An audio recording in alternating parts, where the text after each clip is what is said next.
Hi friends, welcome to Rupa IAS academy. Friends, మనం ఇంతకుముందు budget అనే ఒక వీడియో చేసాము. ఇప్పుడు ఈ వీడియోలో ఎకనామిక్ సర్వే గురించి మనం చర్చిద్దాం. అంటే వచ్చే సంవత్సరం వరకు కూడా ఇదే ఎకనామిక్ సర్వే నుంచి మనకి ప్రశ్నలు వస్తూ ఉంటాయన్నమాట. సో ఎకనామిక్ సర్వే అనేది గడిచిపోయిన కాలానికి ఏవేవి ఇండికేటర్స్ ఉన్నాయి, ఎంతెంత అభివృద్ధి చెందింది అని ఉంటుంది. బడ్జెట్ ఏమో రాబోయేదానికి ఉంటుంది. సో ఇక్కడ ఎకనామిక్ సర్వే 2021-22 సంవత్సరంలో ఏ విధంగా ఉంది, మన ఇండికేటర్స్ అనేది ఇండికేట్ చేసేది ఈ ఎకనామిక్ సర్వే అన్నమాట. సో మరి ఈ 2021-22 economic survey, Indian economic survey, అలాగే తెలుగు రాష్ట్రాలది కూడా ఉంటుంది. ఇంకా బడ్జెట్ రాలేదు కాబట్టి తెలంగాణ, ఆంధ్ర కూడా ఎకనామిక్ సర్వే ఉంటుంది. సో అవి వచ్చినప్పుడు అవి డిస్కస్ చేద్దాము. ఇవి ఈ ఎకనామిక్ సర్వే చూద్దాం ఒకసారి. దీంట్లో మనకి హైలైట్స్, ఇంపార్టెంట్ పాయింట్స్ అనేవి మన ఎగ్జామ్ పాయింట్ ఆఫ్ వ్యూలోని మాట్లాడదాం. ఓకేనా? So growth, GDP, gross domestic product, మనం ఎప్పుడు కూడా గ్రోత్ని జీడిపిలో ఇండికేట్ చేస్తారన్నమాట. It is indicator. కాబట్టి ఈ గ్రోత్ని ఎలా చూపించారంటే 2021-22 గడిచిన మనకి సంవత్సరానికి 9.2% చూపించారు. చాలా ఎక్కువ చూపించారు. ప్రపంచంలోనే ఇండియా నెంబర్ 1 అన్నట్టు చూపించారు. అదేవిధంగా 2022-23 అంటే రాబోయే సంవత్సరానికి 8-8.5% అని చెప్పడం మధ్యలో ఉంటుందని చెప్పారు. ఈ మధ్యనే 2 days బ్యాక్ క్రిసిల్ వాళ్ళు రిపోర్ట్ ఇచ్చారనమాట. ఒక అంతర్జాతీయ సంస్థ అది. ఇండియాది అంత ఉండకపోవచ్చు, 8.5%, 7.8% ఆ రౌండ్లో ఉంటుందని వాళ్ళు చెప్పారనమాట. మనం గవర్నమెంట్ ఎగ్జామ్స్ కాబట్టి ఈ గవర్నమెంట్ రిపోర్ట్నే తీసుకోవాలి. సో 2022-23 సంవత్సరానికి ఎంత ఉండొచ్చు అంటే అంచనా 8-8.5% ఉండొచ్చు. ఇది సాక్షాత్ గవర్నమెంటే చెప్పింది కాబట్టి మనం దీన్ని ఫాలో అవ్వాలి. ఓకేనా? అదేవిధంగా మనం చూస్తే ఇక్కడ సెక్టరల్ ట్రెండ్స్ ఎలా ఇచ్చారు వాళ్ళు. సెక్టరల్ అంటే మనకి 3 సెక్టార్లు ఉంటాయి. ప్రాథమిక రంగం అంటే agricultural, allied sectors, industry, service sector. ఈ 3 సెక్టార్లు మనకి ఎకానమీ అంటేనే 3 సెక్టార్ కీలకం అన్నమాట. సో దీంట్లో ఈ సెక్టరల్ వైజ్ ఎలా ఇచ్చారంటే first annual growth, GVA, gross value added అంటాం. జీవీఏ అంటే gross value added at constant price తీసుకుంటే 2011-12 ఈ యాన్యువల్ గ్రోత్, ఇది ఓన్లీ మనం గ్రోత్ గురించే మాట్లాడుతున్నాం, సెక్టరల్ గ్రోత్ గురించి. సెక్టరల్ షేర్ కాదు. షేర్ అంటే అది వేరు, పర్సంటేజ్లో అది కూడా అది షేర్ వేరు. అంటే ఏ రంగం నుంచి ఎంత ఆదాయం వస్తుంది అనేది షేర్ అనమాట. ఇది ఓన్లీ గ్రోత్ గురించి మాట్లాడుకుంటున్నాం మనం. GVA, gross value added, growth గురించి మాట్లాడుతున్నాం. ఇప్పుడు కాన్స్టెంట్ ప్రైస్ 2011-12 తీసుకున్నారు. మరి దీనికి 2021-22 మనం గడిచిన సంవత్సరం గురించే మాట్లాడుతున్నాం కాబట్టి ఎకనామిక్ సర్వే దాని గురించే కాబట్టి మీకు అదే నెంబర్ కూడా అక్కడ కనిపిస్తుంది. ఓకేనా? దీంట్లో అగ్రికల్చర్ అండ్ ఎలైడ్ సెక్టార్స్, వ్యవసాయము దాని అనుబంధ రంగాలు వృద్ధి 3.9%, 3.9% అన్నమాట. వ్యవసాయము దాని వృద్ధి 3.9%. అంతకుముందు 3.6 ఉంటుండే, 3.9% అంటే పెద్దగా మార్పు ఏమీ రాలేదు. పెరిగింది కానీ పెద్దగా మార్పు ఏమి లేదు, 3.9%. అలాగే ఇండస్ట్రీ, ఇది బాగా పెరిగింది. ఇంతకుముందు మైనస్లో ఉంటే లాక్డౌన్ కాబట్టి అన్ని ఇండస్ట్రీ క్లోజ్ అయినాయి. ఇప్పుడు గ్రోత్ 11.8% సూచిస్తుంది. అంటే ఈ సంవత్సరంలో ఇండస్ట్రీ గ్రోత్ బాగుంది. ఫస్ట్ వేవ్లో భయపడి మనం ఇండస్ట్రీ అంతా షట్ డౌన్ చేసినాం కాబట్టి లాస్ట్ పీరియడ్ చూసుకుంటే 11.8, ఇంతకుముందు మైనస్లో ఉండేది, ఇప్పుడు ప్లస్లోకి వచ్చింది. అంటే 11.8% అనమాట. అంటే వ్యవసాయ రంగం గ్రోత్ రేట్, వ్యవసాయం దాని అనుబంధ రంగాలు మనకి 3.9%, అలాగే పారిశ్రామిక రంగం 11.8%, సర్వీస్ సెక్టార్ 8.2%, 8.2%. ఇంతకుముందు మనకి పెద్దగా మార్పు లేదు, ఇప్పటికీ 8.2%. So 8.2% growth service sector. అంటే దీంట్లో ఏ సెక్టర్ ఎక్కువ పెరిగింది అంటే మనకి ఇండస్ట్రీ సెక్టర్ గ్రోత్ ఎక్కువ పెరిగింది అనమాట. గవర్నమెంట్ లెక్కల ప్రకారము గత సంవత్సరంలో 2021-22 మధ్యలో మనకి ఎక్కువగా ఏ సెక్టర్ గ్రోత్ ఎక్కువ ఉంది అంటే first industry, second service sector, third మనకి అగ్రికల్చర్ అండ్ ఎలైడ్ సెక్టర్. ఇది గ్రోత్ మాత్రమే, పెరుగుదల మాత్రమే. ఓకేనా? నాట్ షేర్ తర్వాత చూద్దాం. ఓకేనా? ఇప్పుడు షేర్ ఆఫ్ ది సెక్టార్స్, ఇది ఇంతకుముందు గ్రోత్ చెప్పాను, industry, service sector and agriculture. ఇప్పుడు share of sectors GVA, gross value అంటే ఈ విలువ ఆధారంగా దాంట్లో అగ్రికల్చర్ అండ్ అలైడ్ సెక్టార్స్ మన ఇండియా ఆదాయం 100 రూపాయలు అనుకుంటే ఈ 100 రూపాయల్లో 18.8% వ్యవసాయ రంగం నుంచి వస్తుందంట. వ్యవసాయము దాని అనుబంధ రంగాలు అంటే ఏంటి, forest, ఫిషరీసు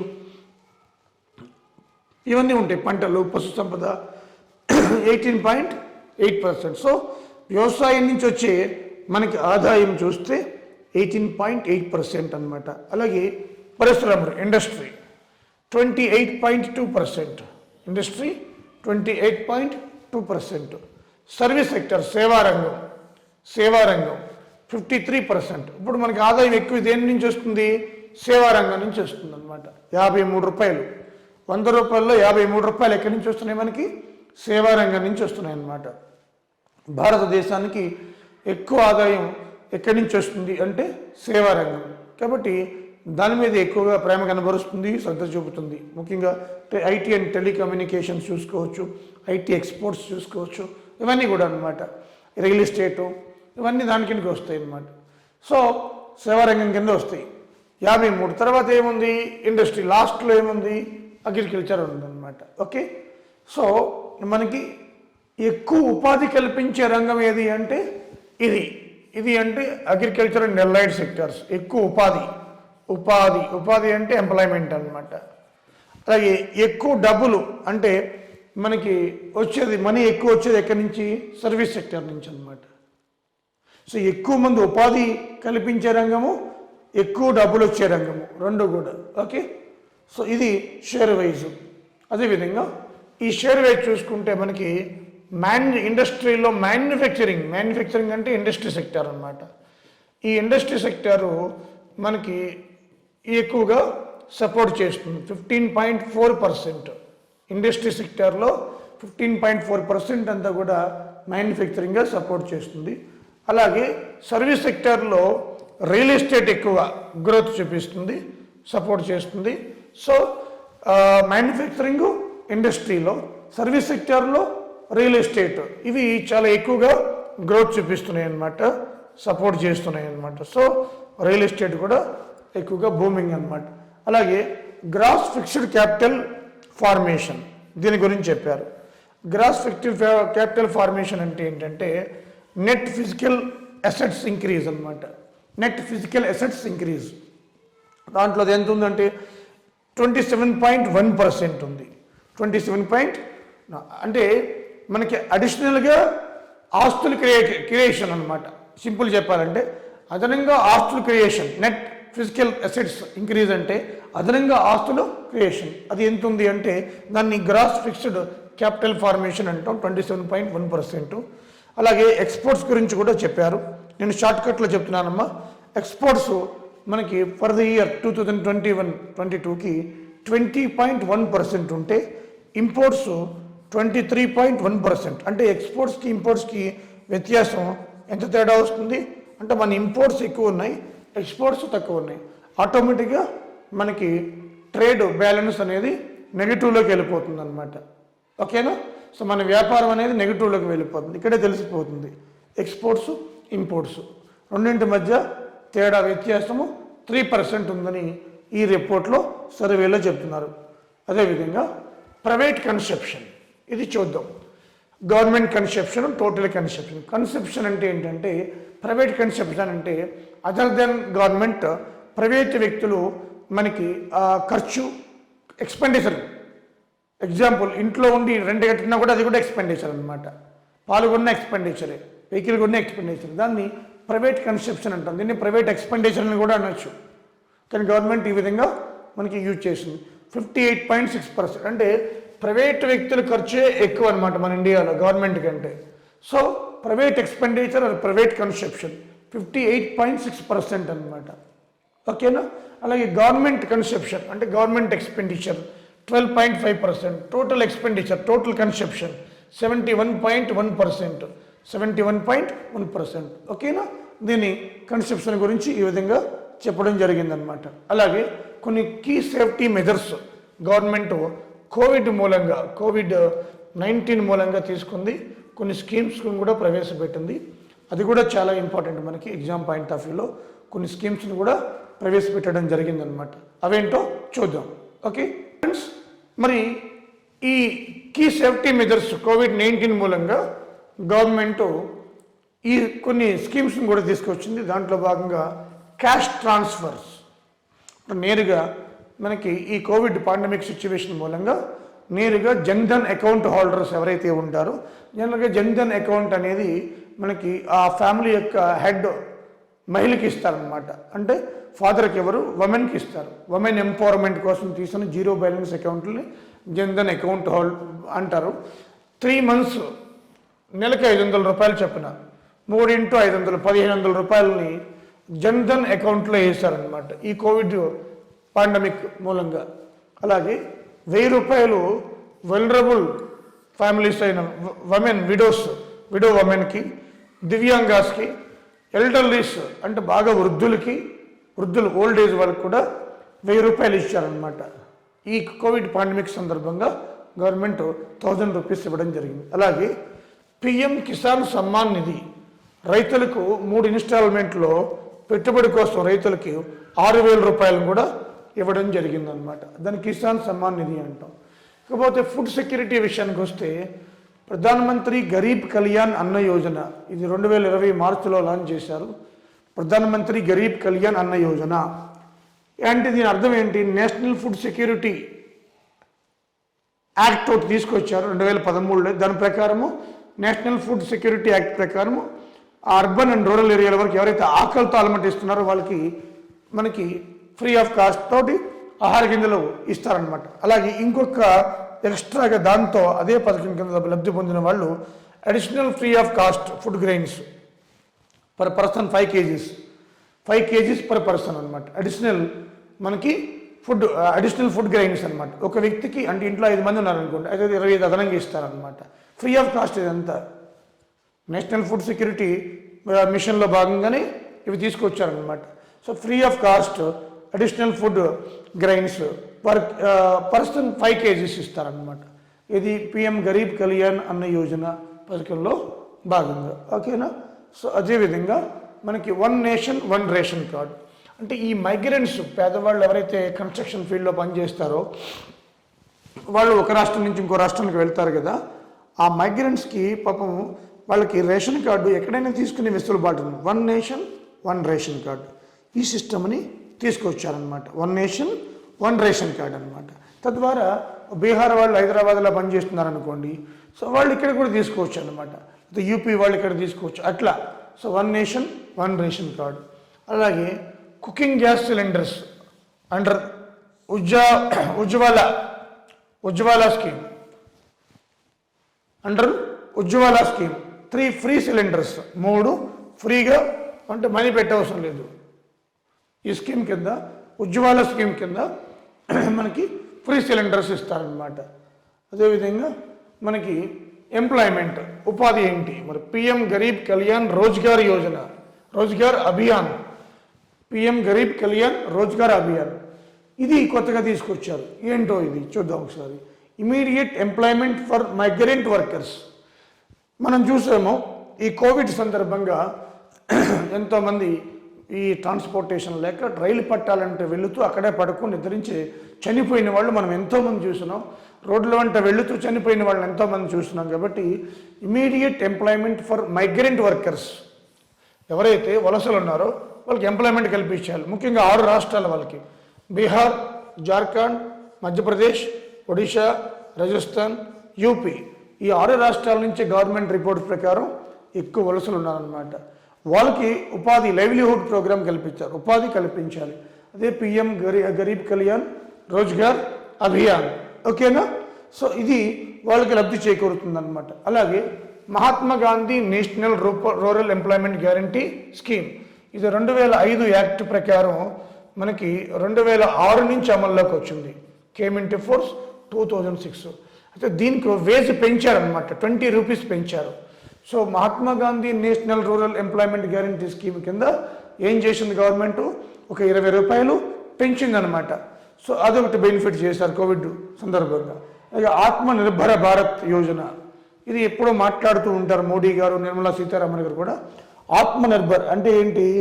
to reduce the financial burden of the employers. Employers అంటే ఏంటి?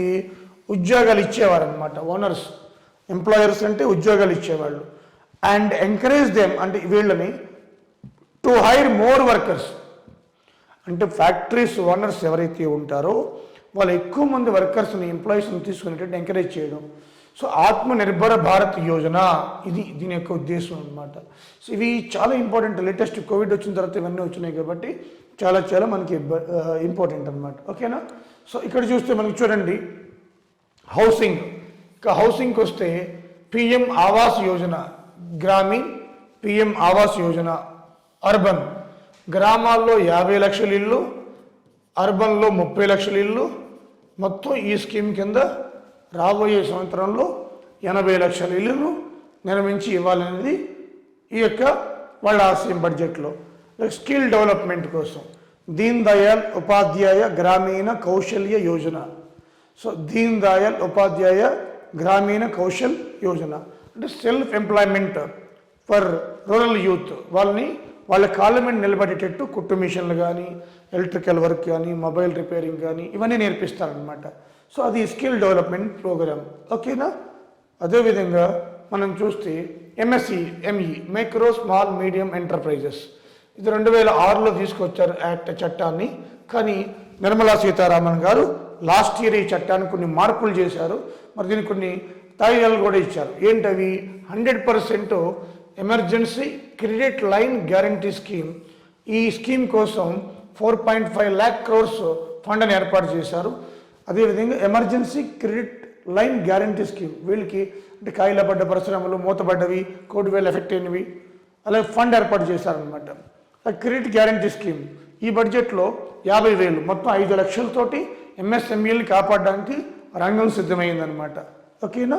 సో అదేవిధంగా మనం పిఎం స్వనిధి చాలా ఇంపార్టెంట్. ఇది ఐఎంపి స్వనిధి. పిఎం స్వనిధి అంటే ఏంటి? టు ప్రొవైడ్ వర్కింగ్ క్యాపిటల్ అంటే మూలధనం, loan to urban street vendors to resume their business. Only urban, not rural.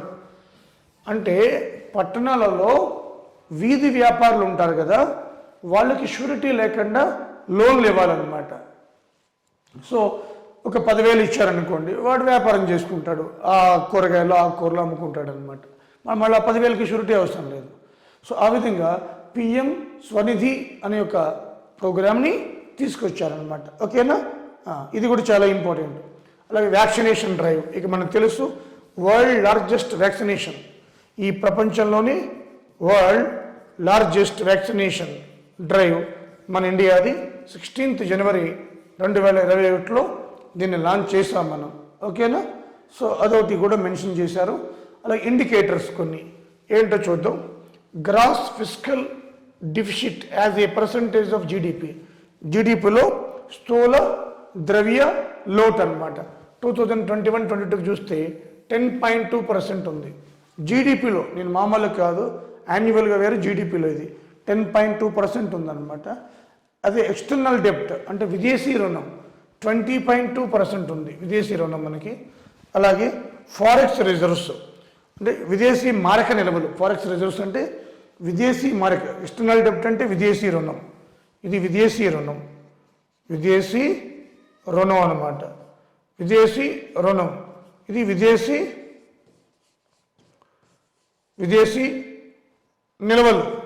నిల్వలు ఫారెక్స్ రిజర్వ్. విదేశీ $634 బిలియన్. 634 బిలియన్ అనమాట. అంటే విదేశీ నిల్వలు ఎక్కువ ఉన్న దేశాల్లో మనం 4th ర్యాంక్లో ఉన్నాం, 4th ప్లేస్లో ఉన్నాం అనమాట. ఓకే, 4th ప్లేస్లో మనం ఉన్నాం. దాంట్లో చూద్దాం ఫస్ట్ ప్లేస్లో ఎవరు ఉన్నారు. ఇండియా 4th ప్లేస్లో ఉంది. ఫస్ట్ ప్లేస్లో చైనా ఉంది, సెకండ్ జపాన్ ఉంది, థర్డ్ స్విట్జర్లాండ్, 4th ఇండియా ఉందన్నమాట. 4th ఎవరున్నారు? ఇండియా. 4th ఇండియా ఉంది. ఓకేనా?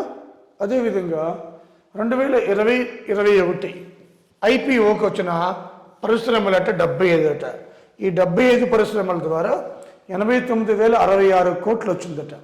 అయితే యాక్చువల్గా వీళ్ళు టార్గెట్ ఎంత పెట్టారంటే 1,75,000 కోట్లు ప్రైవేటైజేషన్ వల్ల పెట్టారు, కానీ 9,000 కోట్లు కూడా రాలేదు. ఇవి ఐపీఓ వల్ల వచ్చిన ఆదాయం. ఇది ఐపీఓ వేరు, డిస్ఇన్వెస్ట్మెంట్ వేరు. డిస్ఇన్వెస్ట్మెంట్ వల్ల ఈ డిస్ఇన్వెస్ట్మెంట్లో మొన్న టాటాస్ కలుపుకుని 9-18 అంటే అందుకోవాల్సి 27,000 కోట్లు వచ్చింది అంతే. 1,75,000 కోట్లు వాళ్ళు పెడితే 25,000 కోట్లు వచ్చింది. ఇప్పుడు ఎల్ఐసిని ఐపీఓ డిస్ఇన్వెస్ట్మెంట్ చేస్తారంటున్న 10%, అది చేస్తే కాస్త పెరుగుతుందన్నమాట. అది తాపత్రయం కాబట్టి వాళ్ళు ఎల్ఐసి మీద పడ్డారనమాట వచ్చి. సో 1,75,000 కోట్లు. అదే నెక్స్ట్ బడ్జెట్లో 2022-23 బడ్జెట్లో 68,000 కోట్లే పెట్టుకున్నారు. 1,68,000 కోట్లే టార్గెట్ పెట్టారనమాట. ఇంతకుముందు 1,75,000 కోట్లు కదా. మరి చూడాలి అంటే బీపీసీఎల్ నమ్మేస్తారట. ఎయిర్ ఇండియా అయిపోయింది ఆల్రెడీ. బీపీసీఎల్, అది ఎంటీఎన్ఎల్, బీపీసీఎల్, ఎంటీఎన్ఎల్, బిఎస్ఎన్ఎల్, ఇలా వీటి మీద పడ్డారనమాట వచ్చి. ఓకే, హెచ్పిసిఎల్, ఇవన్నీ కూడా వాళ్ళ లిస్టులో ఉన్నాయి. ఈ సంవత్సరాలు అయిపోతాయి వరుస పడవటమని. ఓకే, సో ఇది ముఖ్యంగా మనకి. అదేవిధంగా కీ రిఫార్మ్స్ చూద్దాం ఒకసారి. పరిశ్రమ రంగంలో కీ రిఫార్మ్స్ ఏంటంటే, పరిశ్రమ రంగంలో వాళ్ళు ఎంకరేజ్ చేయడానికి ఈ ఎకనామిక్ స్టడీలో వాళ్ళు ఏం చెప్పారంటే ప్రొడక్ట్ లింక్డ్ స్కీమ్ అన్నారు. ప్రొడక్ట్ లింక్డ్ స్కీమ్ అంటే పిఎల్ఐఎస్. ప్రొడక్ట్ లింక్డ్ స్కీమ్ అంటే ఏంటంటే ఉత్పాదకత పెంచడానికి, ఉత్పత్తి పెంచడానికి తాయిలాలు, ఇన్సెంటివ్స్ ఇవ్వడం అనమాట. 13 కోర్ సెక్టర్స్ని ఎంపిక చేశారు. ఇది చాలా ఇంపార్టెంట్. ఇండస్ట్రీలో పిఎల్ఐఎస్ కింద ఎన్ని సెక్టార్ ఎంపిక చేశారు? 13 సెక్టార్స్ ఎంపిక చేశారనమాట. ఓకేనా. అలాగే టెలికాం 100% ఫారెన్ డైరెక్ట్ ఇన్వెస్ట్మెంట్ని ఆటోమేటిక్ రూట్లోకి ఇచ్చేశారు. గవర్నమెంట్ రూల్ ఆల్రెడీ ఉంది ఇప్పుడు ఇది ఆటోమేటిక్ రూట్ కూడా 100% ఇచ్చేశారు. ఏవియేషన్, విమానయానం, డ్రోన్ రూల్స్ మార్చాలి. 2020 డ్రోన్ అంటే ఇంతకుముందు 300 కేజీల వాటికి పర్మిషన్ ఇచ్చేవాళ్ళు, ఇప్పుడు 500 కేజీస్ కూడా పర్మిషన్ ఇస్తున్నారు. రూల్స్ సడలించారనమాట. పర్మిషన్ కానీ రూల్స్ కానీ కొంచెం సడలించారు. ఎందుకంటే వ్యవసాయ రంగంలో కూడా డ్రోన్ను ఉపయోగించాలనే ఉద్దేశంతో. ఓకేనా. సో అలాగే కొత్త డ్రోన్ రూల్స్ తీసుకొచ్చారు. అదేవిధంగా ఎంఎస్ఎంఈ, ఇది చాలా ఇంపార్టెంట్. ఇది కూడా మళ్ళీ micro small medium investment annual turn over. కొత్త డెఫినేషన్ చూద్దాము. Investment in plant, machinery, equipment మీద యాన్యువల్ టర్న్ ఓవర్ ఎంత ఉండాలి?